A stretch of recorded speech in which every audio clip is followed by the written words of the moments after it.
Ricard. Bonjour Mathieu Ricard. Bonjour. Merci d'être avec nous ce matin en direct à RTL. Vous avez quitté votre monastère de cette chaîne au Népal pour participer aux universités d'été du MEDEF. Et non content de venir parler générosité à nos patrons, vous publiez un magnifique ouvrage de photos, les vôtres, uniquement consacré au sourire.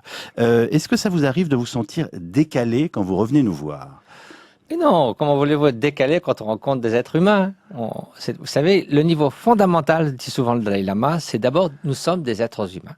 Ensuite, on est quelque chose d'autre. On est français, on est moine bouddhiste, on vit dans l'Himalaya. Mais à la base, nous avons tous le souhait. Personne ne se réveille le matin en disant « puisse-je souffrir toute la journée ?» Au MEDEF, aujourd'hui, ils vont accueillir Mathieu Ricard, mais ils accueillent un moine bouddhiste.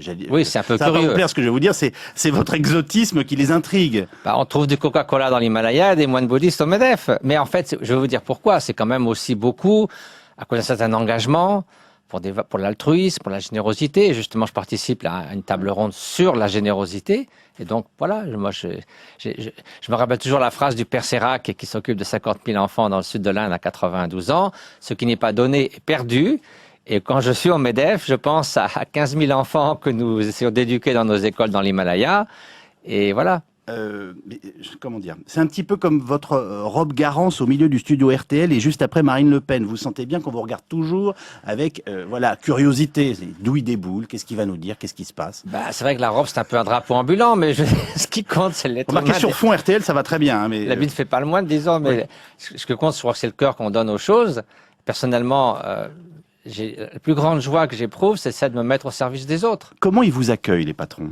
Alors, ce qui est curieux, c'est que peut-être justement à cause de l'effet de couleur, il y a vraiment, alors vous parlez du livre sur les sourires, mais alors là, tout le monde a des grands sourires. Peut-être ceux qui pensent que c'est imbécile qui se promène avec le crâne rasé me le disent pas, mais en général, il y a un très grand contentement d'avoir une autre voix. Oui.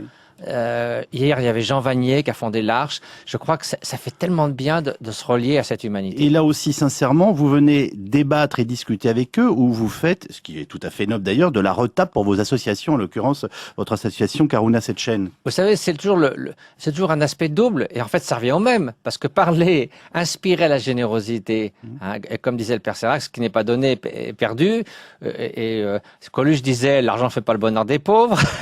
Donc, c'est vrai qu'en même temps que je suis là à parler de la générosité sincèrement et du fond du cœur et sans calcul, je pense aux 100 000 patients que nous aidons chaque année au travers de notre fondation Karuna Setchen, aux 15 000 enfants au Tibet, les ponts que nous devons construire dans des lieux reculés, tout ça, ça m'inspire et ils sont présents à mon esprit quand je parle à ces PDG. Une question politique, le Dalai Lama a renoncé à son titre de chef et de leader politique tibétain. Pourquoi ? Il estime qu'il ne faut pas mélanger pouvoir religieux et pouvoir politique ? Il dit que depuis qu'il est tout jeune, il a eu une grande admiration pour la démocratie. Il dit les pays appartiennent au peuple, le monde appartient à bientôt 7 milliards d'êtres humains. Et donc, il a dit qu'il a mis fin à 4 siècles de mélange entre le pouvoir temporel et spirituel. Il l'a dit, il l'a fait librement, et pas comme au moment de la Révolution française, disant en plaisantant. Il l'a fait joyeusement et fièrement. Est-ce que ça existe, l'intégrisme bouddhiste et tibétain ? Il y a toujours des individus mais en gros, ils n'ont pas tellement de raison d'intégrisme, puisque le fondement du bouddhisme, c'est la tolérance. Le Dalai Lama dit, je suis pas venu faire un ou deux bouddhistes de plus, faut que vous restiez ce que vous êtes, que vous soyez chrétien. Vous voulez dire qu'il n'y a pas d'intégrisme dans la tolérance, c'est ça ? Ah, ça serait une drôle de formule quand même. C'est un peu comme un verre d'eau chaude qui, en même temps, faire passer les qualités d'eau chaude et d'eau froide dans le même tuyau. Alors, au-delà de l'intégrisme et des débats du MEDEF, vous êtes venu nous faire sourire avec votre dernier livre qui paraît aux éditions de La Martinière. 108 sourires, ce sont vos photos. Est-ce que vous vouliez nous faire du bien et est-ce que vous pensez que le sourire est une arme ? Le sourire est une arme pour désarmer peut-être la haine, certainement. C'est une porte, c'est la porte du cœur qui s'ouvre à l'autre. Et quand on sourit, tout d'abord, on inspire la confiance et ensuite on est aussi marque notre disponibilité à l'égard de l'autre.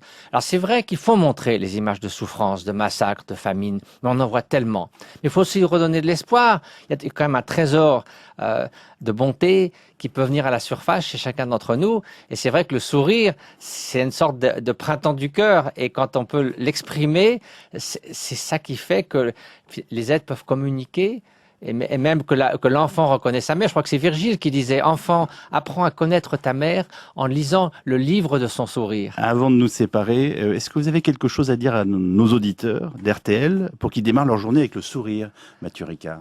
Ben, écoutez, je crois que si on essaie soi-même de sourire, mais de sourire vraiment du fond du cœur, c'est le double accomplissement du bien d'autrui et de notre propre bien. C'est une situation où tout le monde est gagnant. Et quand on pense qu'à soi, moi, du matin au soir, on est misérable et on rend la vie misérable à autrui. Donc souriez, mais des vrais sourires. Merci beaucoup Mathieu Ricard. Bonne journée au MEDEF où vous ne passerez pas inaperçu. Votre dernier livre avec ses 108 sourires, c'est son titre, vient de paraître aux éditions de La Martinière et comme d'habitude, les ventes sont reversées au profit de votre association. Vous rentrez quand dans votre monastère?